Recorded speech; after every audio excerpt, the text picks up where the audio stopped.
For our daily devotion, guys, it's March 16, 2026, Isaiah 64:4. From of old no one has heard or perceived by the ear. No eye has seen a God besides you, who acts for those who wait for Him. God is actively working on behalf of those who wait on Him. Even when we see nothing happening, God is moving in ways beyond what eyes can see or minds can imagine. Trust that your waiting is not in vain. Keep trusting. Nakakatuwa nga to, guys, kasi totoo to. Dahil, yun nga, like kung sinasabi na, isa parang walang nangyayari, no? Yung parang, or dahil siguro gusto natin agad-agad yung resulta.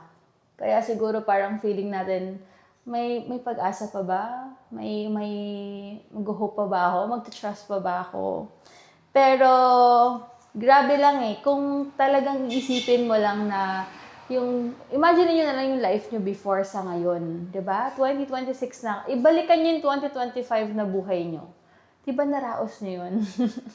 What more ngayong 2026 at guys, March pa lang. Meron tayong everyday, every gising nga is a blessing, 'di ba? Sinasabi nga nila. So, everyday may pag-asa.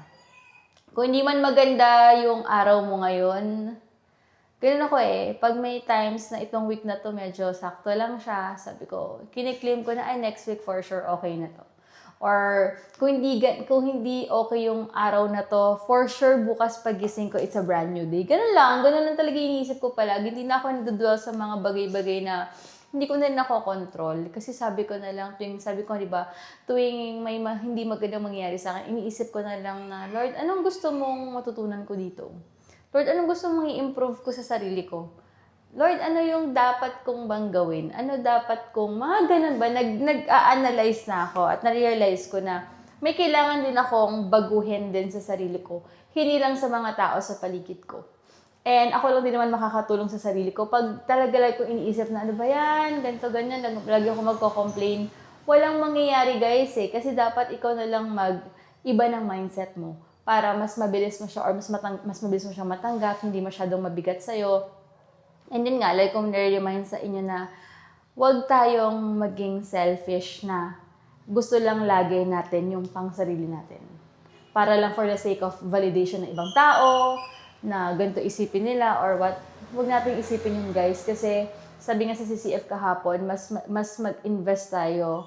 Sabi ni Pastor doon, sa napanood ko sa online kahapon na mas mag-focus tayo mas mag-invest tayo for eternal life, hindi sa mundong to. Kasi lahat lang sa mundong to ay temporary lang. So, yun lang, guys. Have a blessed day po and I pray na makayanan natin tong araw na to at bukas sa mga sunod na araw is masagot na ni Lord yung mga ibang pinagdadasal natin. So, bye, guys!